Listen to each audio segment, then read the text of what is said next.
when Agent Orange came, this was the album that made you famous. What did this album have that made it the most sold thrash metal record ever? I know. I was thinking about it. You know, I think Agent Orange is not the best album. You know, I think Persecution Mania was a good album, and Persecution Mania was very successful. And a record company want to have. You have to do the next album. Have to go in the same way like Persecution Mania. But we had another tracks. You know what we're gonna do. We had another ideas to do in next album. The next good album is a better of that.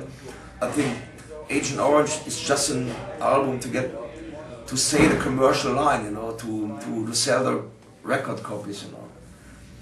I don't know why this is the best. I think it was the best album for this time, you know. But I like more Persecution Mania. I like more better of that, you know.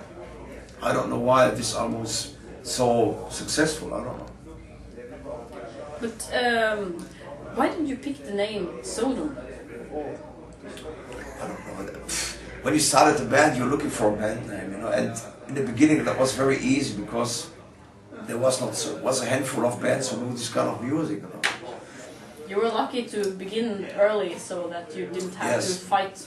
If you're gonna form a new band nowadays, what kind of band name you can use? You have a good idea for a band name, and you can do it in the Google machine, you know, and you find another band with a name. You know. It's very hard. In the beginning, everything was easier. I remember when my mother came to my room and she said it looks like Sodom and Gomorrah because everything was dirty and all this stuff. And this Sodom I never forget, you know. And when we formed the band with Aggressor in '82, Rich Hunt on the drums, you know. We're looking for a band name and say Sodom is a good band name. It's a band name you can explain. There's historical background, you know, and it's very dark, you know. But what are your main inspirations? Where do you get inspiration from? Not just music, but other stuff too. Life. It's just life. In the beginning, we were inspired by Venom and more than these bands, you know.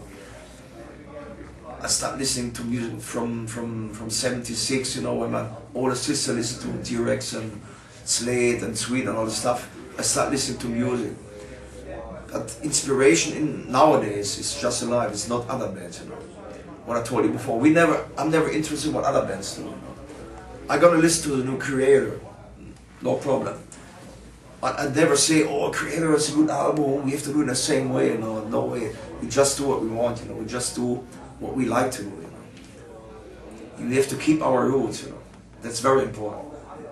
But how do you write music? Do you tour a lot these days? Maybe not as much as before. How do you work when you write music, new music? We go to a rehearsal room and start a jam session. I hate it when I know other bands working with MP3 files, sending by internet, you know. I have a good idea, I have guitar riff, you know. I hate it, you know. I think a band have to go to a rehearsal room, get some beers, you know, and start writing a song, you know. You cannot go to a rehearsal room and now we want to write a new song today, you know. We jam around, you know. Oh, this is a good riff, keep it, you know. And then we're putting everything together, you know. And that is the way we write songs from the beginning, you know. The old school way. We never write any notes or any tabs, you know, or write down, I have a tab, new riff, you know. I want to hear it in the rehearsal room, you know. It's old school. Sodom is the oldest old school band in the world. But, very old fashioned, yeah. That's nice. That's true thrash metal. Or true metal. True music. Yeah, it's my life, you know. That is the way I'm gonna write songs. I'm gonna write lyrics at home. That's true. We're gonna write some music, and I write the lyrics about it. But then again, you have plans for a new album? Yes, we have 8 new songs, which we rehearse in the rehearsal room. And I hope we can bring it out next year, in May or April, I don't know. I think we have to find a new record company nowadays. What we're gonna do is the next DVD, but we are still waiting for the record company's permission to do it. We have to wait for the green light to start cutting the new DVD. And also with a new album, what we're looking forward, you know. I think if we don't bring a new album out at SPV, we find another label, you know, that could be a problem. what do you have? What do we have to expect as fans? A killer album, yeah. I think the new songs, you know, that is the difference between Sodom songs and all the other bands. You listen to a Sodom song once or twice and you never forget it, you know. It's always important to write good chorus lines, you know. I don't want to talk about Creator or whatever, you know. I listen to the new Creator album and I forget everything, you know, because there are good musicians, good drumming, but I always miss the songs, you know, that you can realize, that you can remember, you know. And that is what Sodom always try to do, like Napalm in the Morning or M16 or what, hundreds of other songs we have. You listen and you never forget it, you know. So you're really thinking about hit potential when you're writing songs? Yes, we talk about this. We talk about this, what we're gonna do, could be the chorus line. What can you sing? They say Tom Angel is the best thrash metal singer in the world, you know. That's what my band gonna tell me. You can do more, you know. And the latest album we produced was Andy Brings. Andy Brings was ex-guitarist from Sodom, and he's a good singer and a good guitarist. He said, Tom, you're a good singer, you can do more, and this part you can sing like this, you know. I always do what I want, you know, but if somebody have a good idea for a chorus line, whatever, I try it out, you know. So you're one of the few bands that can admit that you also do this for the money and for the audience and not just for yourself and for the music?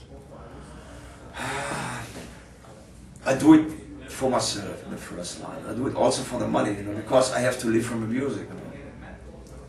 We're never gonna play for free, whatever. Why? You know? I know the promoters that want to do kind of concert, or you can play for free, you know, we don't have so much money, you know. I never do this kind, you know, because I need the money too. I have a family, I have 2 kiddies at home, you know, I have to feed them, you know. I can go home without any money, you know. But money is not the most important thing to me, you know. Everything we like to do in music, you know, I'm so glad that I can do the music and get a little bit money for it. That is the way I think about it. But you never get really rich with the music, you know. And I know a lot of other bands getting really, they have good hit singles, bring it out, getting millionaire with one album, you know. I think to be constant in the scene, that is very important. You know. And you see yourself as an important band for many years in the future? You're still going to continue touring and making albums? And yeah, if you're gonna stay healthy, you know, and all the stuff, and you see you as Witch Hunter, you know, you're gonna die, you know. But next year we're gonna tour US America, we're gonna do a next South America tour. We're gonna bring all the new album DVDs, always very activities. We never stop doing this, you know. I never sit at home and it's boring, you know. We always have something to do. With SPV or another label, let's make no difference. Could you make me a jingle for my program? Yeah. Where you mention who you are, where you play, and my program, of course. Okay. What is the program called? It's Hammartid, but you could also say Hammer Time if this is one. Hammartid. Hammartid. Hammartid. Mm-hmm.